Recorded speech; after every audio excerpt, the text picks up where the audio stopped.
Recently, I just watched Darling in the Franxx episode 16, and it just got me thinking that in a span of 2 episodes, how do we go from the group dynamic being this to this? Obviously, 02 is at the center of this change, but how was she able to change this quickly? Well, here's the thing, I don't think she actually changed. She's always been this person, but being surrounded by people who refuse to see her as anything more than a monster has always kept her from opening up. And this is where Ichigo comes in. In episode 14, we see 02 in her most vulnerable state. Ichigo blocks her from seeing Hiro throughout the episode, causing 02 to break down further and lose control. In the scene where Ichigo tells 02, look at how 02 is framed. The shot is placed where we see her eyes being covered by the shadow of her bangs, making her purposely look more menacing.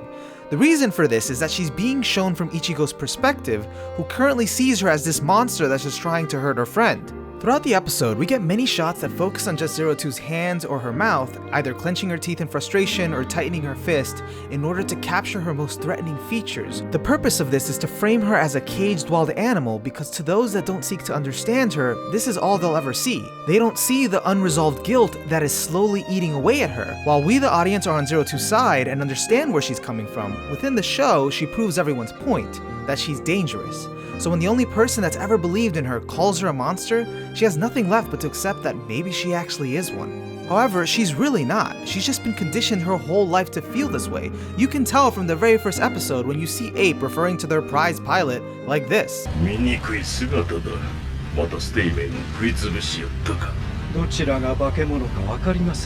When you meet the Nines, her original team, they refer to her in the same way. That's why when 02 sees them, she doesn't even bother interacting with them. All she does is walk away because she knows they won't change. She's resigned to the entire society at large because they're all the same. The closest thing she's had to a father figure, Dr. Franxx, spent years of her childhood putting her through painful experiments. So of course she's been conditioned to not trust humans, and violence has been ingrained in her. So in this scene when Ichigo says,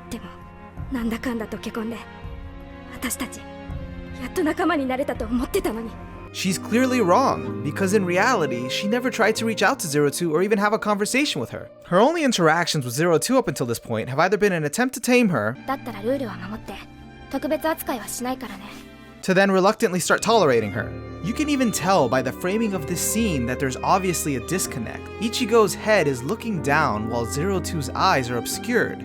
02 is standing in the middle, isolated from everyone else. No one is trying to understand her feelings. The very next shot is a close-up of 02's eyes, which don't look angry but troubled by Ichigo's words. Deep down, she wants the group's approval, but she doesn't know how to express herself openly with them, so that's why she tries so hard to hold herself back. She doesn't want to hurt anyone else. Back in episode 5, in her original confrontation with Ichigo, there would have been no hesitation, because back then she didn't believe there was a possibility of humans accepting her. However, what brings 02 to the brink is her feeling of isolation, which we can clearly see in the scenes where she's locked up in her room. These serve as a direct parallel to her childhood, where she was always alone and never belonged because of what she looked like. And this is what's always held 02 back, her view of herself. This only gets worse in episode 15, where we find her in an almost unrecognizable state. She's excessively devoured stamens in an attempt to numb her pain. And now she's truly transitioning into a monster. However, from the text we see throughout the episode, this isn't what she truly wanted. Like Dr. Franxx tells Hiro,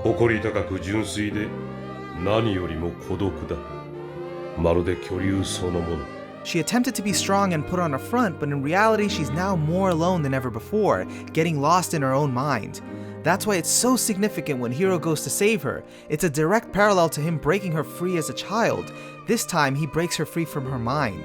This is when we realize it was never actually about becoming human for her. What 02 always wanted was to feel like a person, the way Hiro made her feel as a child.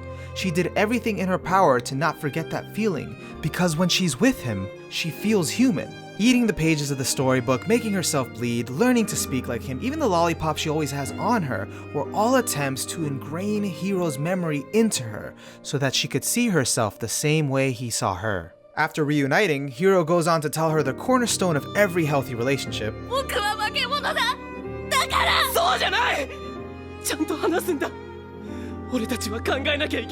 And then he goes on to say,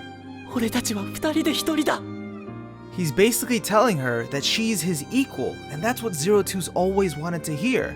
She's never needed to be human, she just needed someone to tell her that she's okay the way she is. This is the meaning of Strelitzia becoming red. She now accepts who she is, which allows her to truly open up her heart to Hiro, and by extension, other people. That's why in episode 16, we see that the roles are reversed, with Ichigo standing from above looking down at 02, but now able to fully see 02's vulnerable eyes that are afraid of being rejected. We can even see this when Ichigo kneels down to caress her cheek. The first thing that 02 does is flinch, because she's never let her guard down like this before. After this, she's able to find her place in the group, and she can now happily look at her horns in the mirror because she no longer sees a monster, she now just sees herself. That's it for this video. I probably won't be touching Darling the Franxx till the end of the season, but if you enjoyed it, please give it a like. If you want to stay up to date with all of our upcoming content, please subscribe, and if you want to share your thoughts with us, please let us know in the comments below, because after all, what do we know? We're just nerds.